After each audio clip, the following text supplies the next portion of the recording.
those funny like grandparents do sometimes. Yeah.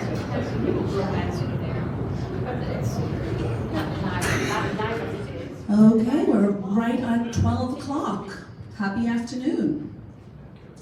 Thank you all for being here this morning or this afternoon. I wasn't too sure what to expect, but it's nice to see so many faces and familiar faces, so thank you. Be kind. So today I am here to discuss, review, ask and answer some questions about The Women by Kristin Hannah. Historical fiction. Before we start, I'm wondering, could I get a quick show of hands who has actually read the book? Great show of hands. Okay. So for those who have not read the book, I apologize, but there might be a few spoilers here today. But hopefully that'll just encourage you and entice you to grab the book on the way out and get your opinion on it. Full disclosure, I am not a huge reader. I am not somebody who picks up a book and just sees it through to the end. I'm a full-time working mum. I work down at Ferris Hills, very busy running around basketball and all of that. So when I sit down with a book, unless it grabs me straight away, it gets put down and I move on to the dishes. So I was very happy when I picked up this book, which came as a recommendation from a friend, and I was going on vacation. So I had 3 days for a family reunion up north, and the book came with me. I went to the family reunion for all of 2 hours, and I did nothing else for those 3 days but read this book. It was my excuse and my solitary to sit down, switch off. The thing about the book for me was, even from page 1, which starts us in 1966, page 1, the descriptions, you really just get into it, and you feel as if I felt as if though I was stepping into the life of the young lady who is the main character of the book. Frances Grace McGrath, 20 years old when we first meet her in the story, and because she comes from a very well-to-do family, you can get the sense of, I guess, she's very young, but she's a very young, naive 20-year-old is how I picture her. Not really too sure about what the rest of the world is about, and has lived in this beautiful bubble on, can't even say it now, Coronado Island in California, which all of a sudden just makes you picture that she comes from a wealthy family. And she has a good relationship with her parents, but she really is the daughter. She will follow, in the beginning, I feel, what her parents want her to do. She's got a path in life where her father, again, remembering this is 1966, where her father has certain expectations of her, her mother has certain expectations. She needs to be going out, hanging out at the country club, finding a husband, and settling down. When her brother, Finley, decided to join the army and join the war in Vietnam, she thinks it's a great idea to show off that you support your country, you follow with what is needed. Her father has definitely got the background of the wall of honor, is what's described in the house of all the military members of the family. And every man who had served in the military was on the wall of honor. Every man. Because women do not go to the fight. Women do not join the army. Women stay home. They get married and they raise the children. So, although she was with great intentions and with the best possible mindset that becoming a nurse and following her brother to Vietnam was going to show her dad how much she respects that wall and how much she respects the military background, it did not go according to plan. And her father, to say he was devastated that she had decided to take this path is an understatement. Mum is definitely not happy as well. So when she lands, back a bit. With the tragic death of her brother Finley in the war, just months before she is set to go over there, you can obviously feel the sense of fear and anguish and now disappointment that she is also going to be going over. There are many things about the book that I love. Again, that description, when she lands in Vietnam, bearing in mind, this has gone very quick. This book has started and she's in Vietnam before we even know it. We're not lollygagging around here. It's a very fast-paced book. Covering 11 years in total in one book, you gotta move quick. So when she lands in Vietnam, going over all pristine and with an expectation that she's gonna be working in a certain environment, as soon as she steps off that plane, I personally could smell the smells and feel the heat of her arriving in Vietnam. And it's very hard-hitting. It's very descriptive in the point where I felt the anxiety that she was feeling and that complete overwhelm of what did I let myself into? I have now got no idea. I'm way over my head. I'm in this way too deep. I want out, but it's too late. And when you think back about being 20 years old and how little you knew about the world, to then go into an environment like that must have just been a huge smack. And she didn't do so great to start off with, but luckily for her, she met two well-established nurses, Bob and Ethel, who rally around her, show her the ropes, and basically help keep her sanity. It's something where it really just shows you the power of needing to stick together and get through these difficult moments. That they're two characters who really are intricate to the story. And although there isn't a lot of humor in the book, there are elements of it which kept bringing my anxiety down again. There's one part pretty early on, the end of chapter 7, she's in the thick of it in Vietnam. She's already seen the blood, the guts, the gore, the actual devastation that war brings. When she's working in a hospital, monsoon season, you can feel the drenching humidity and the wetness and the red mud, and you can just picture everything going on. Then she gets taken out of the situation to go and treat civilians, which then again really catches your breath. When she goes into the descriptions of, see, I get quite emotional even talking about it, because although it's a fictional book, Vietnam happened. I'm sure everyone in this room remembers Vietnam, which is something I want to ask about in a little bit at the end. But the amount of people who were impacted by Vietnam. And she's treating children whose villages have been bombed. And she's trying to talk and explain the treatment that's needed for these children to a lady who has a different culture, a different language. And you can just feel the despair of her trying to help, but really just a drop in the ocean of what she can do. So chapter 7 ends with a real tightness in the chest of seeing this absolute devastation, and the descriptions that they use is, again, you can smell the rotten flesh and the burning flesh, and you can really feel everything that's going on. And I got to chapter 7, I was thinking, I don't know if I want to keep going here, it's just more and more, it's very heavy. So I ended chapter 7, I turned the page to chapter 8, and it starts with a letter from Mother. And if I could just read this. Dear Frances Grace, I can hardly believe you've been there for more than a month. In your absence, the country has gone mad.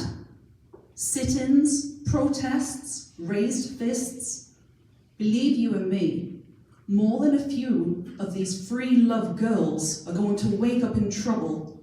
And where will that dirty-footed lovers be then? In prison or long gone, I'd say. The world changes for men, Francis. For women, it stays pretty much the same. The president says the protests are prolonging the war. Your father and I watch the news every night, hoping for a glimpse of you, however silly that is. The soldiers seem to be in good spirits. With love, your mother. P.S. I saw an old friend of yours. I can't recall her name. The frizzy-haired girl from St. Bernadette's that played volleyball so poorly. Anyway, I saw her in a televised picket line in San Francisco. Her breasts were moving so fast they looked like Sonny Linston's boxing gloves doing battle under a dirty t-shirt. Can someone please explain to me how bouncing breasts advance the cause of freedom? And it made me giggle the way that she had wrote that letter, but it also gave me that moment of how different their lives and sense of reality were at that point, and how much is going on at home grounds in America, and this is what the mother's most crucial thing in her life, this was her reality, this is what she was worried about, these hippies who were going to go out and get pregnant, and it's like such a far stretch from where Frances was in her point in life. And it just makes you think, wow, we all have these different realities of what's going on, and these different realities of what's right, what's wrong. And I'm sure Frankie was reading that letter thinking, yeah, all right, Mum, there's bigger things to worry about. There's bigger things going on in the world. We don't need to worry about the hippies having a good time. But I still got that letter, and it said to me, okay, carry on and see the book through. So during her time in Vietnam, as many in the room know,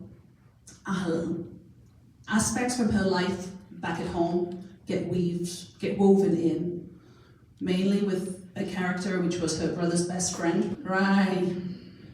So along with meeting these characters along the way, the friendships that she has with Bob and Ethel, the love relationships she has with Rai and Jamie.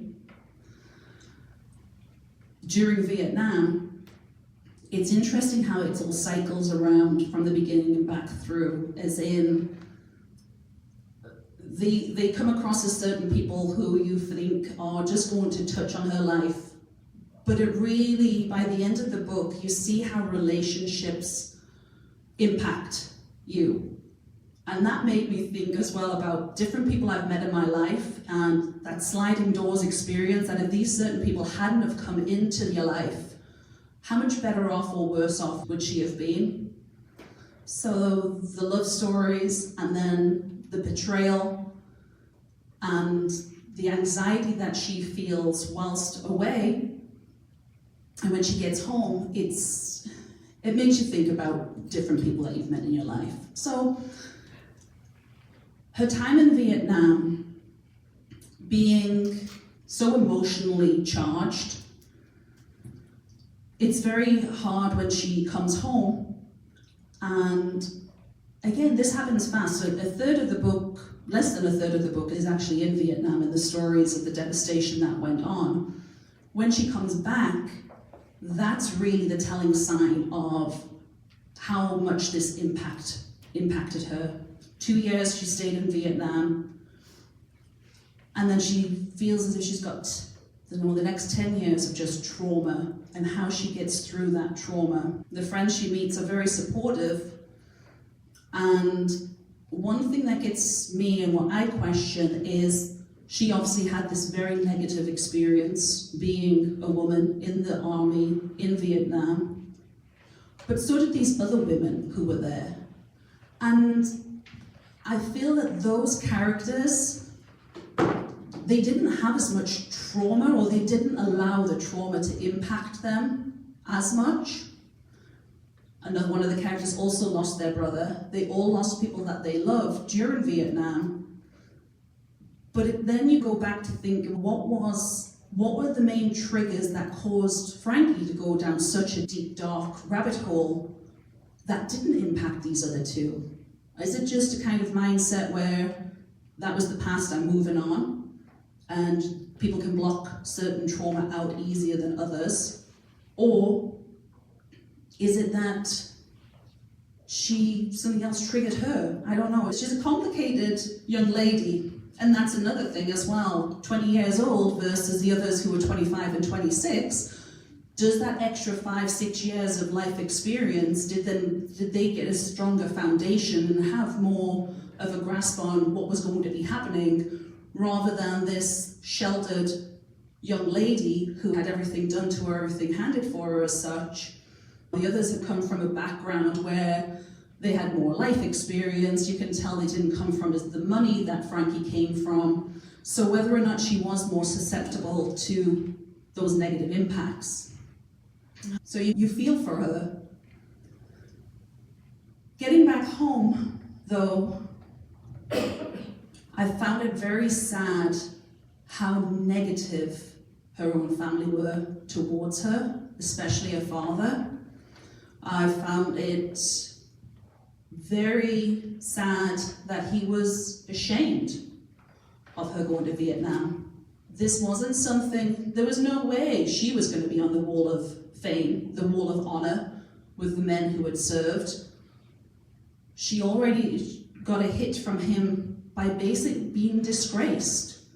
He'd even lied to family friends about where she was. She was off studying in Florence, is the story he's telling people. Whereas my daughter's got a life on the line, helping all of these people in Vietnam, tending to all of these horrific situations. I'm just going to pretend she was in Florence studying, because that's a lot more admirable. And I think that's very sad. So when I say about Frankie struggling, I definitely think that is a huge impact, because imagine your own father being ashamed of all this trauma that you'd gone through, of all of this that you had put, all this effort you'd put in. So I guess when I say Barb and Ethel had a different experience, it really shows you how the foundation can come from family, and how if you don't have a good supporting network, it can really impact you moving forward in life. So with the father's disappointment, then needing to turn elsewhere for help, for support, even going to the VA and being turned down is another huge slap, because women weren't in Vietnam. Women did not serve the country. You were just a nurse if you were over there. You weren't in combat. You weren't on the front line. So the VA is not going to support you. You don't need the support. We are here for the men who saw the trauma, who were injured. So again, that's for those who were, all of you were here, no disrespect, we're talking about 1966 and moving on from there. Did you know anyone who had been to Vietnam? Did anyone have any experience? Yeah? My husband was a Vietnam veteran. Your husband was a Vietnam veteran? Yes, and so I read the book from his perspective Yes. as well. And when he came home, he was in an airport sleeping, and he was surrounded by people chanting he was a baby killer.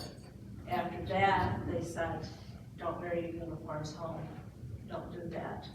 And then if you've been to the wall of Vietnam, when you go with a Vietnam veteran and they look for names of friends that they've lost. Yeah. But his one big experience was when he went down and the nurses' monument had been put up, and he couldn't believe how beautiful that replica of the nurses was. Yeah. Yeah, his experience was very much in the book, and Agent Orange did finally take his life. I'm sorry. Yeah, but that Yeah. was, so I read it from his, because he had told stories about Vietnam, so. Yes, so for those who may not have heard, the lady just shared that her husband was a Vietnam veteran, and that arriving back home, which is what Frankie discusses, arriving back at the airport, thinking that, hey, I'm back, you're welcome. It was very much not that I'm being called a baby killer and being shunned and spat on. There was parts where she was being spat on. Taxis would not stop for her. She couldn't get into a taxi. They saw her in a military getup and just drove past her, threw some bad words her way. And as you say that, the baby killer statements, it's devastating that it was real, it's true. It's a fictional book, but the way that people were greeted upon arriving home, this wasn't one of those, yay, thank you so much for your service. This was, get out of my face, which is horrendous. Anybody else have any experience or know of anyone who had suffered when they got back from Vietnam? Peter? Yeah, I have a very good friend who wrote a book locally, John Kerr, about his experiences in Vietnam as a medic. Oh, he was a medic? He was a medic, and his first week in Vietnam, he was the medic for an entire little company of what would have been less than a company, like 20 men, and they were ambushed, and only 3 people survived, and he was the only medic in that. And that was his first experience. And everything after that is complete trauma, Yeah. basically, Yeah. and just a horrific mess. I think when you see that much death and destruction, it's got to impact. Oh, it still impacts him in some ways, and he goes to support groups, and he's in his late 70s now. And going to be going to support groups for the rest of his life, I'm sure. Oh, sure. He wrote a very effective book. I can't remember the name of the book. I don't know if there's one here or not. His name is John Kerr, and he self-published it. Kerr. I'll find that. Maybe it's something that you have here, John Kerr, the book that he wrote about Vietnam. John's book? Oh, it's here, Good. if anybody wants that as Another well. thing you said, which I did a little research on after watching the PBS series on Vietnam. The average age of the GI in Vietnam was approximately 18 to 19. The average age of the GI in World War II was 26, which created a huge difference of experience as far as how set in someone's life they are when they're 26. You know who you are. You have a much more developed sense of self. Absolutely. 18, 19-year-olds going over to war. You're kids. You're struggling to cook your own meals when you go off to college, let alone be put in these horrendous you are situations. still figuring out who you are. Absolutely. A little bit, even then. Absolutely. Now, what was any reasoning why? So the statement was that World War II, the average age of the GI was 26, whereas in Vietnam, 18, 19 was the average They age. drafted up until 35. They were drafting until 35, 35, so that made a huge difference. but they're starting them at 18. Yeah, and they started at 18 to 35. Yeah. So I think, again, the trauma that people experienced. What do you think the opinion is about for the VA not having support for the women that were over there? Was there ever any discussion or any kind of explanation about why that was? Was that something that was broadcasted? Is that something that was 10,000 women over there? Was that ever anything which was saying, we're not doing this because of that? Well, of course, you could watch it on the news. You watch the soldiers, of course, were all men. So if you had no experience, you knew no one there, that's all you would see, the general public. And I'm thinking too, there might have been limited resources, and they're saying to a woman, we don't have the resources for you, and we'll be taking away from someone else who actually was in combat. Yeah. Yeah. That they weren't as needed, it wasn't as necessary for the women because they weren't on that front line as such. And from the book, I got the sense that she just wasn't believed. Yes. Because no one knew the women were there, and here she is claiming she was there, and they go, "Oh, you must be mistaken." Yeah, a little bit crazy, thinking that she's a little bit crazy. Those 2 years never happened. Yeah. Yeah, not a great figment of imagination, are they? So it's not all doom and gloom for Frankie. She met a nice guy when she got back. He helped her a lot emotionally, Henry. Being a counsellor, being a psychiatric, he was a good support. Unfortunately, the miscarriage that she had with Henry obviously added another layer of trauma to this already traumatized young lady's mind, and not really feeling that she has anyone to turn to because nobody wants to listen to her problems. Her own family aren't that bothered, so why is she holds it all in? Her mum did offer a little bit of advice though, in the form of the mother's little helpers, the little pills that'll help you go to sleep at night, and the little pills that'll help you wake up and be very motivated the next day. And that was also something which was like a ooh moment for me, of thinking, then reading about how easy it was to get these types of medications. That it was just a way of life. You're a busy mom, you've got a lot to cram in, you've got to keep moving, you've got a house to keep, you've got yourself to keep, you've got your husband to look after, you've got the family to run around after. So you can't be expected to do everything. You need a little pick-me-up. That was a question as well. Again, I don't know. I was born in 1980. So again, ignorance is bliss to a lot of the things that were going on in that time. But were those little pills, I'm not going to ask if anybody was addicted to the drugs, don't worry, we're not changing the course of this. But it seemed as if that was quite a significant issue of that generation, or became. Is it? She didn't get any. Nobody offered me anything. Nobody offered. You must have just. Around after the kids I was working, I was everything. You must be. And I don't know if any of it, they might not have talked about it though. It could have been a friend that you saw daily that was taking something that you didn't know They about. didn't think much of it. If the doctors knew everything. And if the doctor said you need this, you take it, you don't think about it. So, Yeah. if you say so. Absolutely. It's still today with medication. Everyone's got a quick sideline if you're just talking about medication and people taking whatever the doctors give them. My mum was just saying she used to work at a doctor's surgery. She just met with one of her old co-workers last week. They all had to fill in a questionnaire to this new testing paper that the National Health Services brought out for ADHD. She says they filled it all out to test the paperwork to make sure it was easy and digestible to fill out. And now everybody in the office has ADHD. She says, so legally now they can all just go and flash that at the pharmacy and get these meds for ADHD. She says it's just absolutely crazy about what becomes part of life. And I guess those drugs at that stage of time were what people got just to level off the anxiety today, is how you would see it, or being able to be functioning. You must have been running circles around people, so they were not giving her anything. You don't give me anything. Don't know where we'll end up there. Don't know where we'll end up. So yeah, it's just those ups and the downs and the things that she gets absorbed into. She hits rock bottom. She hits complete rock bottom. Almost kills somebody, almost kills herself.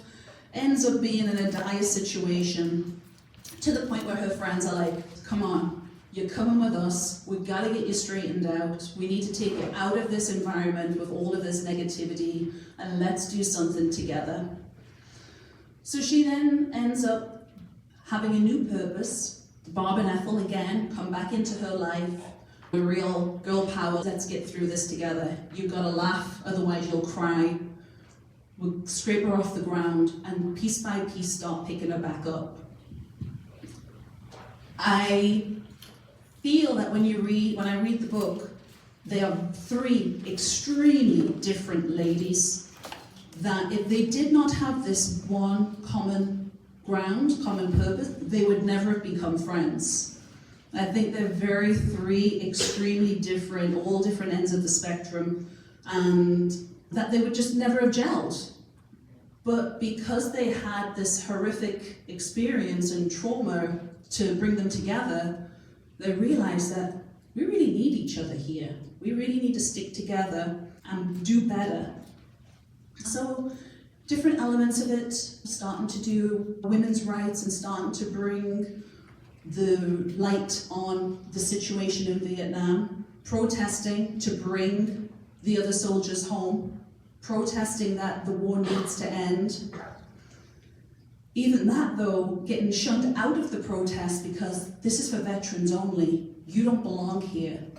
So always just getting pushed away, that we're trying to share our experience, we're trying to do something and bring something positive from this experience, but still getting pushed back and being told, you weren't there, you weren't there. It's sad. That's the only way to describe it, it's sad.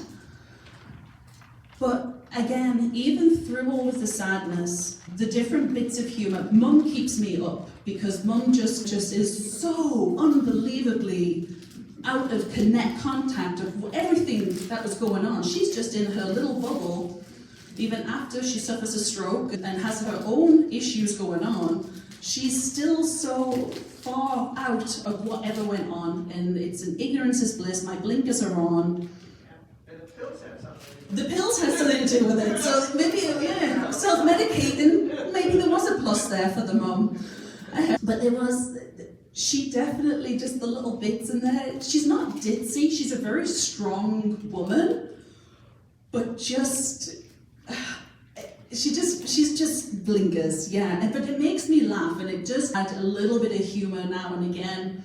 I love how Dad just waltzes around, and what made it easy for me and enjoyable for me to follow the timeline, each chapter it does let you know what date and what year you're in, but the way that the author describes what's going on. Dad comes down and he's wearing these big rectangular black glasses and his hair's like this and the sideburns, and you can really picture them now going through the 70s and different outfits. I love the way she describes what people are wearing and what they're drinking. I think that's a big part of it. You see them having their 5 o'clock martinis and the different elements that she brings in. It makes you really follow along the timeline.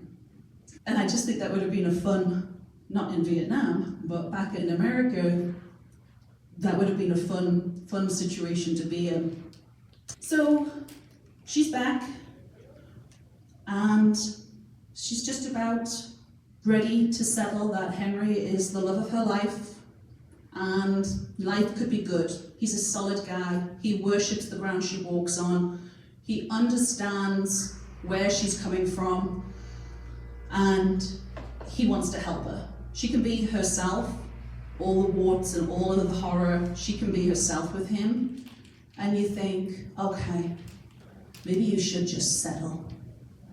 And then the love, who had been killed and was MIA, presumed dead, shows up on the TV as they are bringing the prisoners of war back home. Rye. That rye. Before, sideline again, going off to how televised, how into watching these prisoners of war coming home, the last of the soldiers coming home. Was that one of those kind of moments where you remember where you were watching that? No, you don't remember that being televised, you do? Yeah, we had bracelets that you could get with names of men who Yes, yeah. who were MIA, and so you were always watching that to see if Your guy came home? oh, I never did, that I No. found out. No. Okay, remind me about that. I'm going to come back to that one in a second. The lady at the front there saying she would watch the news because, like many, and that was wrote about in the book, bracelets that you could purchase, I think they were $5, they were said in the book, and it had the name of a missing in action, MIA, or prisoner of war, And the idea of that was that you would wear your bracelet until that person arrived home. And it was a protest in a way, a showing of support that, and showing hope that this person will be home soon. And then keeping an eye on that, on the news for that person, your person, to arrive home safely. It'd be interesting to go to Washington and see the wall to see Yes. whether your name I would like to do it. is on that. I still have the bracelet sitting right on You my- still have the It's bracelet? right in front of me on my dresser every day. We should have bought it here today. I haven't read the book, so I didn't realize. Oh, I'll let you off. Next time if someone does this book after you've read it, okay, so that is in the book. That is part of what Frankie was selling and joined the ladies who wrote all the letters to bring people home, and again, did a lot of the voicing of this is why we're doing, advocating for the people. Sorry, digress there a second, but that's interesting. So, Henry Rye appears, and then he should have stayed over in Vietnam. He's just not a good person. So unfortunately, Rye caused her even more trauma.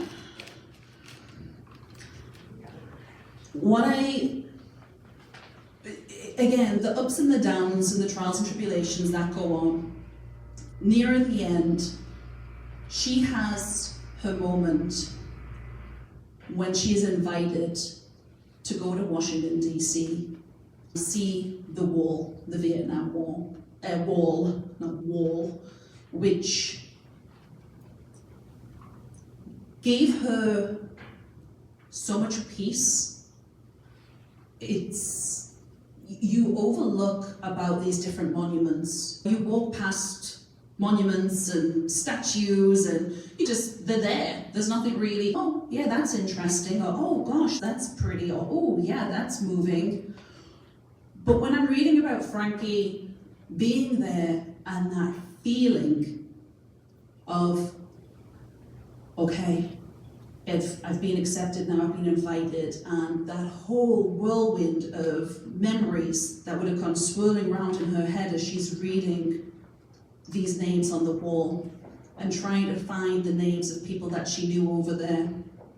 And her parents showing up to the wall, which they had said they weren't going to do. They were pushing everything to the back of their mind. It brought it all together where, okay, I can heal from this, I can move on. With it, you're never going to move on from it, but she could move on with that pain and that anguish. And then seeing the statue of the nurse. For those of you have people been here have you seen the wall down in Washington, D.C.? Yeah. But there's a moving wall that travels. It's a smaller wall, but it's a duplicate of the one in Washington. Oh, And really? it was in Penn last year. Yeah. What? Yeah. Did anyone see that? You've seen the one, there's a wall that actually, a travelling wall, Yeah, it's been in Waterloo too. and it's been in Waterloo. So is that something which is still out there? It's something which is still Yeah. travelling as such? I saw it first in Ohio. I used to live in Ohio, and that was like 10 years ago. And then just last year I saw it in Kenya. Oh, Yeah, okay. there's a website for it, the Moving Vietnam Wall, and you can see what city it's going to be in. Yeah, Oh, I'll have to have a look at that. Yeah. Okay. yeah, and it's not just looking at the wall. There's also a truck that moves with it, and it's got memorabilia from Vietnam, and they give lectures, and they'll do a tour of the wall. You learn a lot about the Vietnam War just by going to the wall, Yeah. to the movie wall. To the Anyways. movie And wall, one in yeah. Washington, I heard I don't think the truck goes there. Sure, yeah. It's there with the names and short descriptions, but obviously there's a lot There in are there. letters, some of the uniforms are on the truck, some of the boots, letters that people have written both ways from home with the soldiers. Oh, gosh. Those letters must be so traumatic to read, though. Yes. So traumatic. So have you been to the wall? I have. I didn't know one person in Vietnam. I'm old, so I was alive then, but I was like 12, 10 or something. And when I walked out out there, I get emotional just thinking about it, and looked at all, just the expanse of it, It's very it's emotional. very, To see all the names in one Yeah. place. and I just thought, why did that happen? Yeah, such a waste. And the number of people who are there looking for the names and finding them, because as you're along there, it's emotional also with all the people that you see that have come to the wall. For searching for the name of a loved one. There's a They tradition bring to flowers leave. and they bring Yeah. things that they would leave behind at the walls. It's very emotional. And to go somebody to the picks wall. that stuff up that people leave, and they take it, I don't know if it's to a museum, or maybe it's to this moving wall, because they can't leave all that They there. put it all there. There's so many tributes being left How still. would the weather was There is a say. way to find out. They did tell us what happened, but I forgot what Well, happened to those they, things. I read, they take it somewhere, I'm just Yeah. saying, like a warehouse, let's say, and then they do something with it, they don't throw it away. Sure. But every day, probably, frankly. Yeah. Peter, you know? Almost 60,000 US people died in Vietnam. 60,000. Yeah, as you said, the vast expansion of the wall, it just looks as if it goes, and then when you get up close, it's not as if there's name, it's tiny the print, and then you realize the volume of 60,000. Almost, it's between, somewhere right up around Yeah. that figure. And I have one comment back to television for a minute, two things on television. And Vietnam was the last war that every night, if you watched the evening news, if you watched Walter Cronkite or whatever, you would see scenes of action. There were Scenes of action on the news. There were people embedded with film cameras, filming all this, and you'd see it every night. And they stopped doing that 100% after Vietnam. You never see that anymore. Now, is that because it's too hard hitting? Is that, you know, I have no is... idea. I would say that I don't know. That's a good question. It might be censored out at this point and on a big scale, but I think a lot of people found that very traumatic. And my other observation about women in the service is after Vietnam, 1973, is when the show MASH started. Yes. MASH really misrepresented the state of being in an active war, and especially women's roles in MASH, which is just pathetic Yeah. on that show compared to people being exposed to trauma all day. It looked like it was a fun place to be, in a sense. Yeah, what a party, right? Yeah, one big party, and nicely put together faces and beautifully blonde hair, whereas Frankie in the book hasn't looked in a mirror for 2 years and give herself a good little haircut with a pair of choppers. Yeah, she wasn't looking. Oh gosh, I can't even think. What was the character's name in MASH? What's the blonde hair? Hot lips. Houlihan, Yeah, there you go. There's the representing of women. Don't get me started. Did the character continue working as a nurse? So the character, she fell out of nursing for some time. It was something where she lost her license. Things got so bad. She lost her license, so she was removed from nursing. And yeah, for the abuse. And just, again, she lost a huge piece of herself then. That was one thing she knew how to do. That was one thing she was good at. She definitely overstepped her position a couple of times. It just shows you where you're used to handling such difficult situations, and then you come back into a bureaucratic red tape society where you have a chance to save someone's life. And you do so and get a slap on the hands and written up for something because you've overstepped. You're not experienced enough to save people's lives. You're just here to do what the male doctor tells you. There is so much in the book. There really is. It's one of those where it's hard to even put it into a digestible format because it spans for 11 years. There's a lot of characters going on in and out of the book. And there are so many different directions you could go in, whether or not you focus on the war in Vietnam, and that's where things are, whether you focus on where women were, where they are today, and the struggles she had as a female. I personally, again, the trauma she had, I understand. But I'm again, whether it's the generation that I'm from, I don't feel suppressed as a female in today's work environment. I work with a lot of strong females who basically run the show where I work, so I don't feel as if I'm being pulled down because I'm a female. My first career was working in Northern Ireland, and I was the only female on a team of 250 overhead linesmen. And I never felt as if I was the only woman and that I needed to show that I could do a job just as well as anybody else I was working with. But in the room, again, going back a decade or two, did you ever feel that way yourselves? As we've got a majority of women, so I apologize to the 4 men in the room, but we're not going to lynch you on the way out or blame you for anything that did or did not happen. But as females, have you ever felt that your position wasn't looked at in the same light as if you were a man? And no's perfectly, I'm saying no, but... When I graduated high school, you could either be a secretary, a teacher, or a nurse. Secretary, teacher, or a nurse, there she is. Yeah. And even until, 1972, women couldn't have their own credit cards. Yeah, yeah. Yeah. We just had that down in Naples, was the Women's Weekend in Naples just yesterday and Saturday, and they were coming up with some of those facts. In 1972, credit card, you still had to have a husband or your father co-sign on you, bank accounts. When I was in high school, the girls had to wear dresses. We could not wear pants. Weren't allowed to wear pants. Yeah, actually, you know what, that was the same for me in high school. We were allowed to wear the skirts, but we weren't allowed to wear pants. So yeah, a bit different. I had one of my residents telling me she was the first female journalist for one of the local papers, and she was an independent single lady, had a bank account.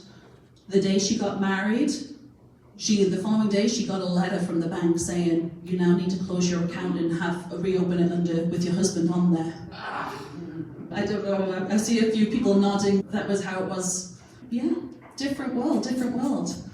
Does anybody in the room have a comment that they would like to share about the book? I know many of you have read it, and it doesn't have to be a positive. Is there a negative in the book where you were a bit, hang on, that's a bit far-fetched, or ugh, that's going on a bit? From my husband's experience, when she first got there, and she described you couldn't trust the children because they might have a hand grenade and a teddy bear, and that was my husband's experience as well. But also the soldiers, if they had extra sea rations, or usually it was the lima beans because none of them liked the Lima beans. They would give them to the children because they were starving. Yes. Their fields were being blown up, and that Agent Orange, Bill said it would be lush green when he went to bed at night, and then he'd get up the next morning and there was nothing, just because of Agent Orange just devastated. So a lot of things that are described in the book are she did her homework. Yeah. Yes, you can definitely tell she done her homework. You can definitely tell she done her homework, that you was a save, and to get the description that she got.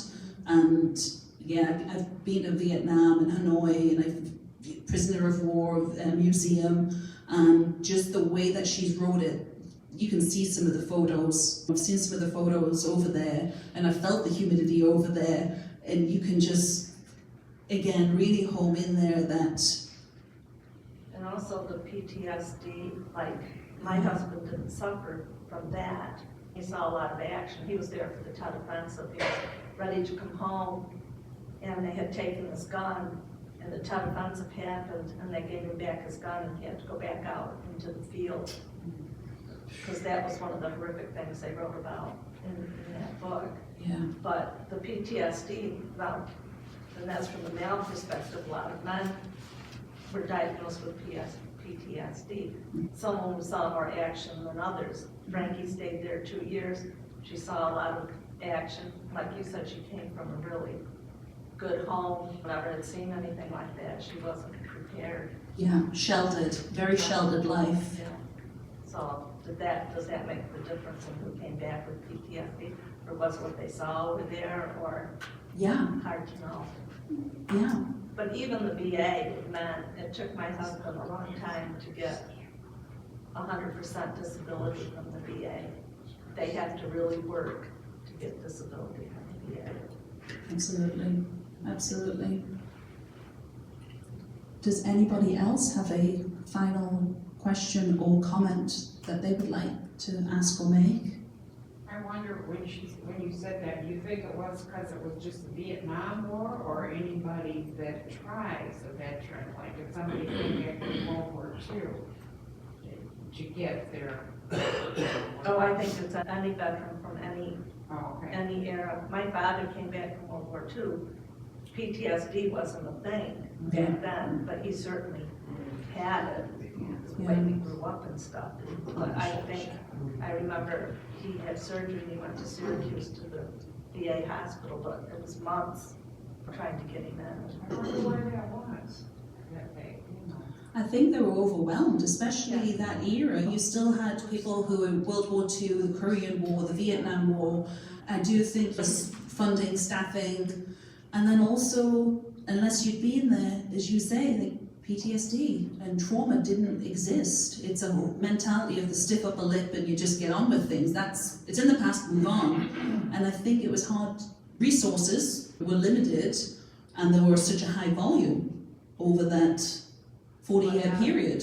And the number of people working in the VA from the time we had all these people coming back. And I will say once my husband did, the VA was wonderful, but it's the backlog of the paperwork that it bites it now. Yeah, to actually get in there. I know in Canada where the VA, they've got a huge suicide call center. Yeah. There are 500 people manning those phones. A few years ago, they wanted to close that down. Can you imagine? And I hope that doesn't happen. I hope it doesn't happen. But it just shows you that there is such a high volume and a high need. I'm sorry. Oh, no, yes. I think friendship, when she arrived, it hadn't been for Ethel and Barb. That's what made it possible for her to go forward. We have here throughout the book, they always seem to come back in the middle and at the end. Yes. Just when she seemed to lead them. But They drag it back, Bob and Ethel. that friendship, I think, throughout the whole book is what was so important to her. Absolutely. They bring it back from the brink every time, and it's, yeah, absolutely. Throughout the book, yeah, definitely. They are working on a movie. The Warner Brothers bought they're adapting it for a movie. They are? Yeah. I was wondering about I that. know, I just Googled it. Oh, Yes, if you go to the website, you'll find that. I'm never too sure about movies coming out though. Oh, that's it, because if they cast it wrong, I'm not going to be happy.